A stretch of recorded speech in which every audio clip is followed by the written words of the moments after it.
First India निगम के चुनाव का जो परिणाम है आपको बता रहा है और उसके साथ साथ इसका विश्लेषण भी कर रहा है कि अब आगे क्या होगा और जो हो रहा है वो क्यों हो रहा है। मेरे सहयोगी ऐश्वर्या प्रधान मेरे साथ जुड़े हैं और उनके साथ पूर्व मेयर अशोक लाहौटी हैं। ऐश्वर्या, जो परिणाम अभी तक आए हैं उसको लेकर बीजेपी का वर्जन क्या है, खासकर पूर्व मेयर का वर्जन क्या है?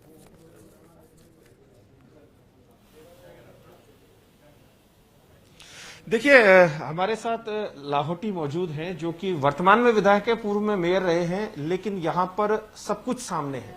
दिख रहा है कि आपके बीजेपी की अंदरूनी फूट जो थी वो अब सामने आ रही है, परिणाम सामने। देखिए, बीजेपी में कोई फूट नहीं थी और जो कांग्रेस ने जो वार्डों का सीमांकन किया और जिस प्रकार से 2 साल से कांग्रेस ने छोटे छोटे जो कामों को लेकर लोगों को भ्रमित करने का प्रयास किया, उससे मैं ये मानता हूं कि एक जातिगत पोलराइजेशन और ध्रुवीकरण के कारण कुछ वार्ड में जो कांग्रेस चाहती थी उस तरह का परिणाम आया, लेकिन अधिकांश जगहों पर भारतीय जनता पार्टी चुनाव जीत रही है और भारतीय जनता पार्टी का बोर्ड बनेगा। लेकिन आपको तो और भी ज्यादा फायदा हो सकता था। आपके ही वार्ड में अगर देख लें, आपके विधानसभा क्षेत्र में तो कई जो ऐसे चेहरे थे जिनको आप टिकट चाहते थे, नहीं मिले। अकाली चरण जी के साथ भी यही हुआ, कई लोगों के साथ ऐसा हुआ। देखिए, ऐसा नहीं, टिकट किसी को भी मिले, टिकट मिलने के बाद हमारे यहाँ एक ही सिद्धांत है कि हमारा प्रत्याशी कमल का फूल होता है और कमल के फूल कर हम सब लोग साथ मिल लगते हैं। जयपुर शहर के विधायक नाराज नहीं थे क्या? बहुत छोटा चुनाव होने के कारण जरूर इस चुनाव में मैं ये मानता हूं कि बहुत कुछ एक नया देखने को मिल रहा है।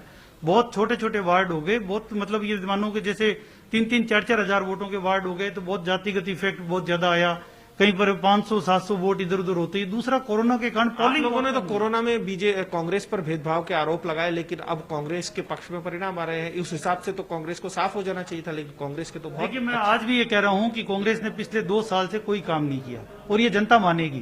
कांग्रेस ने जो मैं कह सकता हूं कि एक धुंधली पिक्चर जो जनता के सामने रखी है वो निश्चित रूप से सामने आएगी। मैं आज भी दावे के साथ कह रहा हूं। मैं केवल इतना सा बता दूं कि वसुंधरा जी की सरकार की हजारों करोड़ रुपए की जो सड़कें हमने बनाई, उन सड़कों के खड्डे तक नहीं भर पा रही है कांग्रेस सरकार। वसुंधरा जी अगर प्रचार को आती इन चुनाव में, अगर वसुंधरा जी को बुलाया जाता है, एक्टिव रहती, तो फायदा ज्यादा होता। देखिए, वसुंधरा जी इतने छोटे चुनाव में कभी भी आज तक कभी नहीं आई और यदि वसुंधरा जी का नाम ही बहुत है। मैंने तो पूरा चुनाव उनके किए हुए कामों पर लड़ा, द्रव्यवती नदी के नाम पर लड़ा। जयपुर शहर में 2 लाख लाइटें आज तक वही लग रही है जो वसुंधरा जी ने खरीदी जयपुर नगर निगम के लिए। जयपुर नगर निगम के कचरे की गाड़ियां हमने शुरू की, वो पूरी बंद हो गई। वसुंधरा जी और राठौड़ साहब का चेहरा तो हटा ही दिया था, कई आपके घोषणा पत्र से उनके दोनों के चेहरे नहीं थे। ये सब चीजें इन चुनाव का मुद्दा नहीं था। वसुंधरा जी हमारी सर्वमान्य नेता थी, है भी, और वसुंधरा जी नेता रहेगी, उसमें कोई वो नहीं। वसुंधरा जी नेता है, हमारी पार्टी की राष्ट्रीय उपाध्यक्ष है। लेकिन इन चीजों का इस चुनाव में बहुत छोटा, मैंने कहा ना, चुनाव था।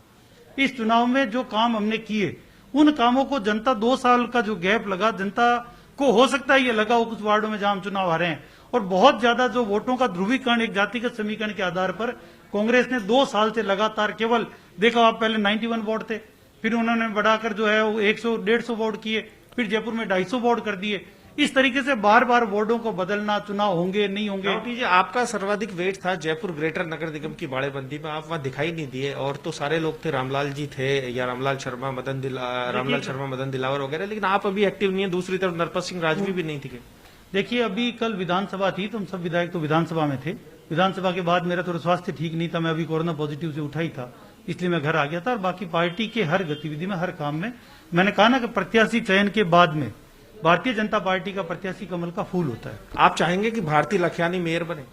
देखिए, मैं पार्टी जो भी निर्णय करे, सांगानेर विधानसभा के सभी 39 पार्षदों के जो प्रत्याशी थे वो कल बाड़ेबंदी में गए हैं और जो पार्टी निर्णय करेगी। रामचरण बोहरा जी में और आप में दोनों में मतभेद सामने आए इस बार। रामचरण जी बोहरा मेरे बड़े भाई है, कोई मतभेद नहीं है। वो सांसद है, मैं विधायक हूँ, उन्हीं का आशीर्वाद मुझ पर हमेशा रहता है। चेहरों को लेकर मतभेद था, वो कोई और चेहरा चाहते थे, आप कोई और चाहते? जी, ऐसा बिल्कुल नहीं है। और देखिए, रामचरण बोहरा जी सांसद है, उनका इन छोटे छोटे मामलों में कहीं पे दखलंदाजी रहती भी नहीं है, और वो मेरे बड़े भाई की तरह भी है और मेरे पिता तुल्य भी है, तो उनके आशीर्वाद मुझ पर सदैव रहता है, इसलिए मैं विधायक हूँ। कुल मिलाकर यहाँ पर कांग्रेस को जो जीत आपकी आशा के अनुरूप